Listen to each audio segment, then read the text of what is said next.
Bonjour, donc je m'appelle Christian Pichot, je travaille à l'INRA PACA, plus exactement à Avignon, dans une unité qui s'occupe d'écologie des forêts méditerranéennes. Donc on s'intéresse au comportement des forêts vis-à-vis de leur milieu et notamment des problématiques de changement climatique dont on vient de parler à l'instant.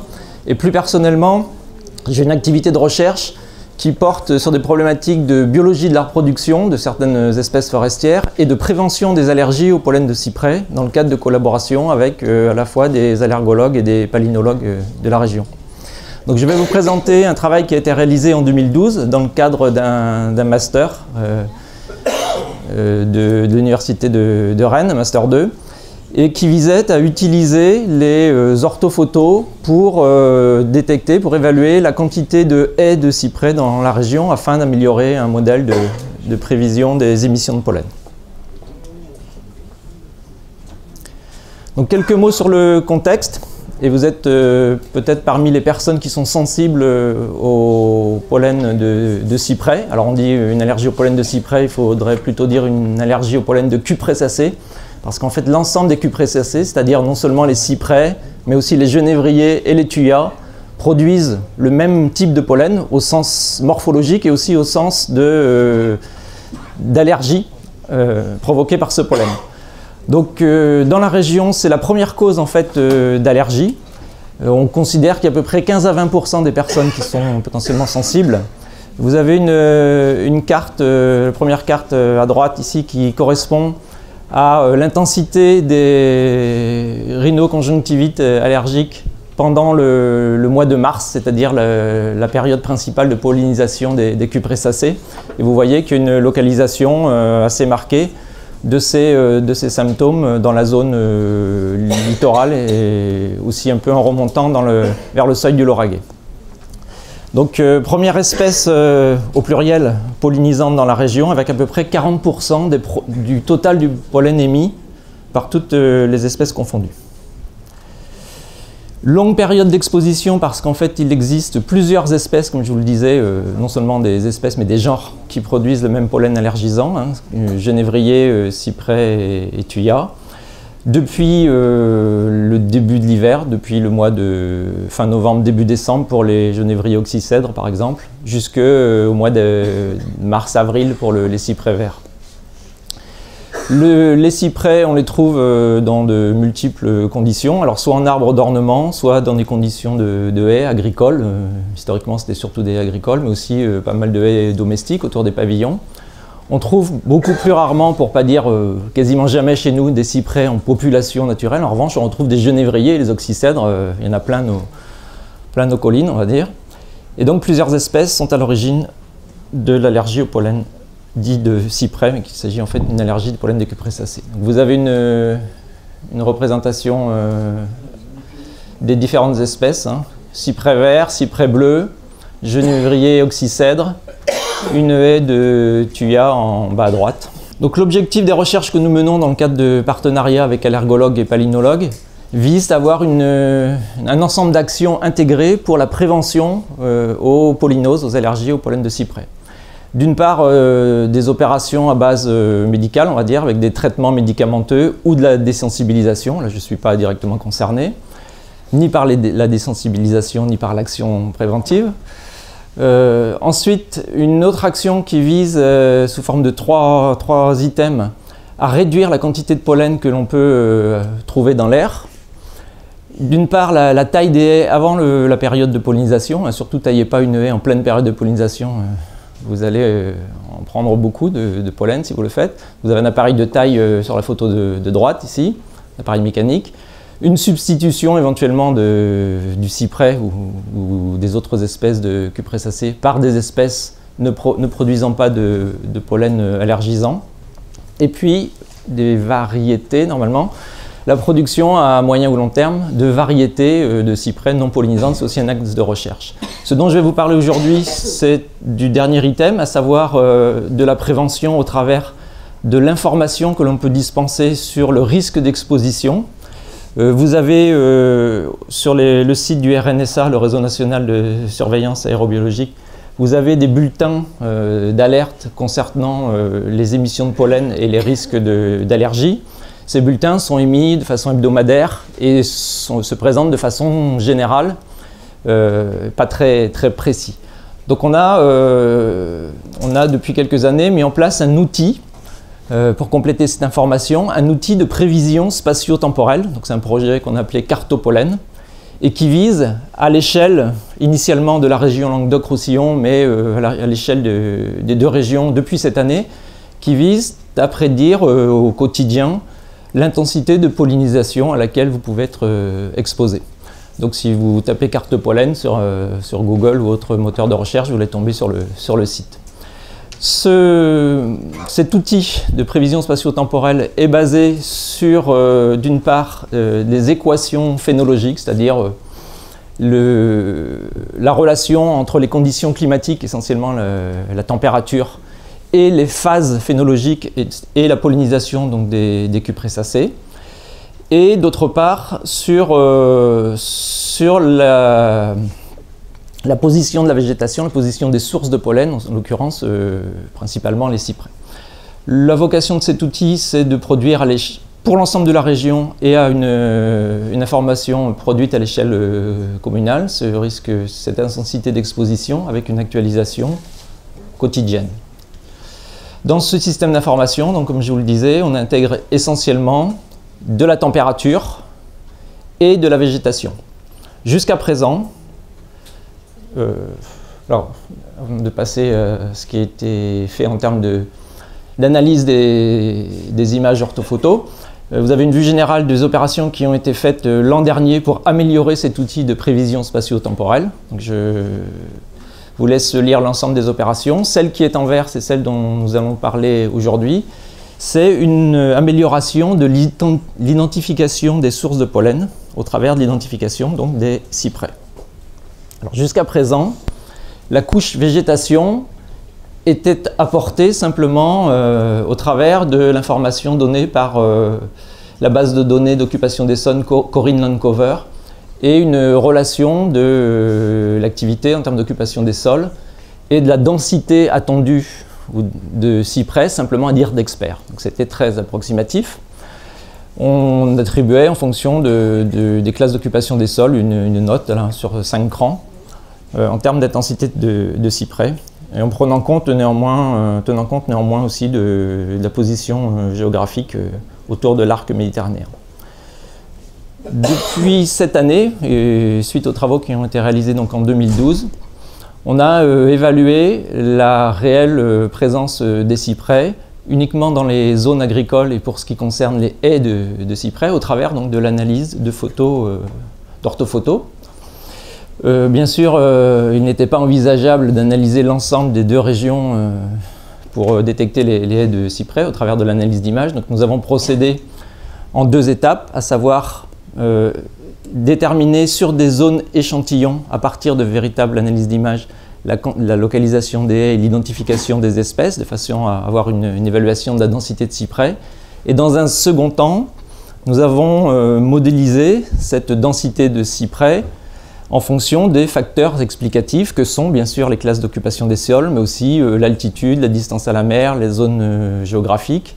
Et puis, j'aurais dû le mettre entre parenthèses parce qu'à l'époque, je n'avais pas encore la donnée, l'intensité du vent dans la région, parce que c'est un facteur qui devrait expliquer, mais je ne pourrais pas vous donner d'informations sur ce point, je n'en ai pas encore. Et dans un dernier temps, nous avons utilisé cette relation établie sur les zones réellement étudiées, les zones échantillons réellement étudiées en termes d'analyse d'images. Nous avons utilisé cette relation sur l'ensemble du territoire régional, de façon à avoir une cartographie de la présence potentielle des haies de cyprès autour du bassin méditerranéen. Alors les couches d'informations qui ont été utilisées sont d'abord, je veux dire, l'orthophoto infrarouge, en provenance du CRIJ et de l'IGN. Des informations sur l'altitude, sur l'occupation des sols, et puis des informations plus administratives, produites également par l'IGN. Vous avez ici des vues issues donc, de la couche infrarouge concernant des haies que l'on retrouve dans la région. Donc c'est des extraits du nord des Bouches-du-Rhône. et correspondant à différents types de haies en termes d'espèces. Alors je ne suis pas persuadé qu'on puisse voir les subtilités pour l'intégralité de la salle. Donc vous allez me croire sur parole. Néanmoins, on voit quand même que le profil des haies de peuplier, par exemple, qui est sous forme de peigne à cheveux au travers des ombres, est assez fortement différent des haies des autres espèces. On voit également que la radiométrie pour le platane et le peuplier aussi est assez différente de la radiométrie que l'on observe pour les conifères que sont le cyprès bleu ou le cyprès vert.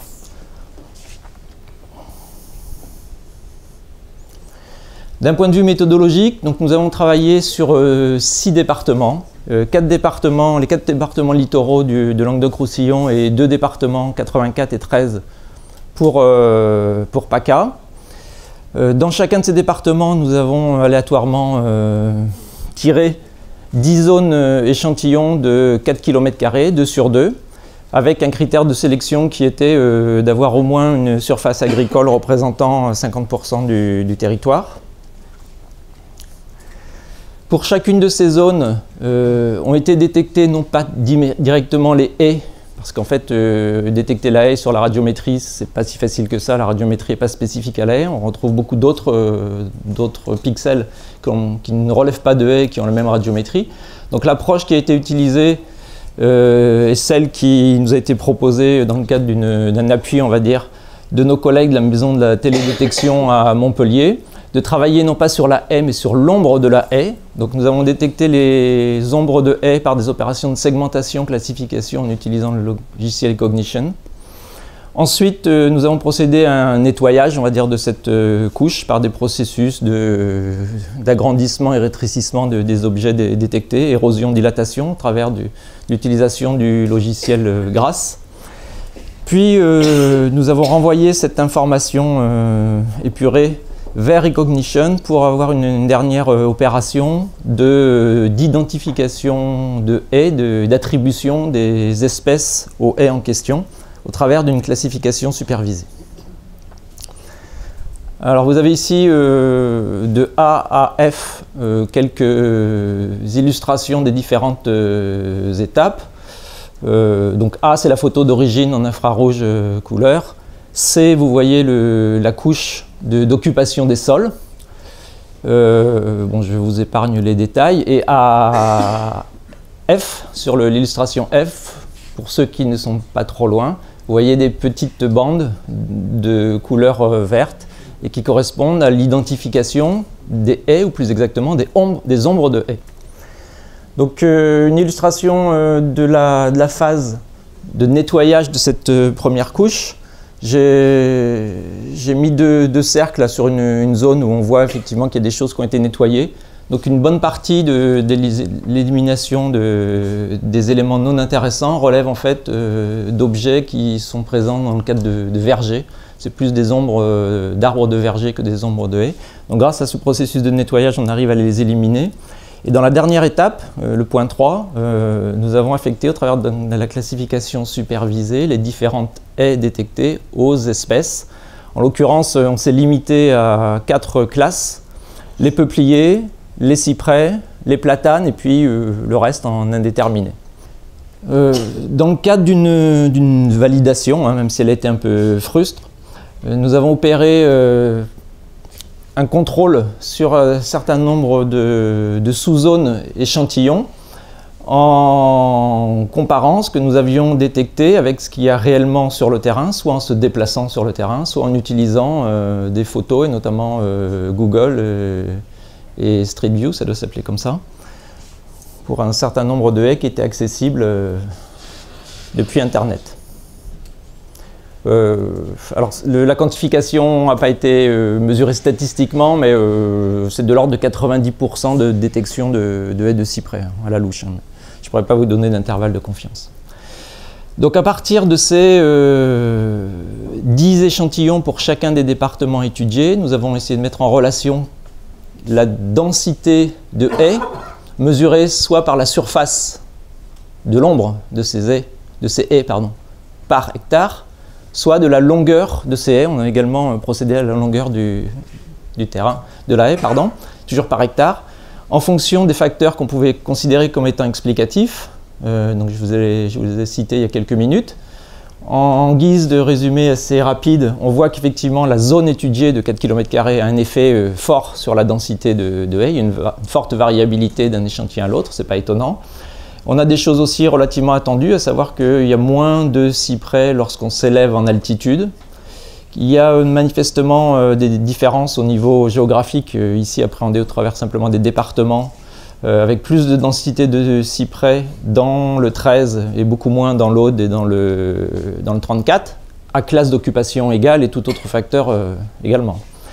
Et puis en termes de classe d'occupation des sols, une forte variabilité avec un gradient depuis des situations de vergers ou zones à petits fruits jusqu'à des zones de vignobles où on en a beaucoup moins.